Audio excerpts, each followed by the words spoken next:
Samiti i procesit të Brdo-Brunit mblodhi në qytetin e Kavajës udhëheqësi të vendeve të Ballkanit.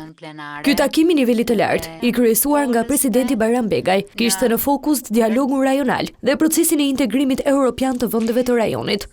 Samiti nisi me fjalën hapse, ku kreu i shtetit Bayram Begaj e vuri theksin tek rëndësia e rritjes së bashkëpunimit mes shteteve të Ballkanit perëndimor. Politike si dhe rritjen e bashkëpunimit rajonal.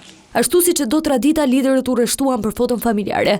Krah Begaj qëndruan presidenti i Kroacisë dhe ajo e Slovenisë, ndërsa nuk munguan as presidentja e Kosovës Vjosa Osmani dhe kreu i shtetit të Serbisë Aleksandar Vučić. Pas përfundimit të samitit, ishte presidenti Begaj, i cili sqaroi se diskutimet u fokusuan mbi sfidat gjeopolitike. Rajoni ynë përballet me sfidat të sigurisë, të cilat kërkojnë rritje të bashkëpunimit dhe koordinim më të ngushtë mes nesh. Plani i rritjes i Bashkimit Evropian për vendet të rajonit tonë përbën një mundësi të çmuar për zhvillimin ekonomik, pasi krijon akses në instrumenta financiare të Bashkimit Evropian. Krah lideri të Kroacisë dhe Slovenisë nuk harroi të theksonte edhe objektivin e Shqipërisë për të bërë pjesë e familjes europiane.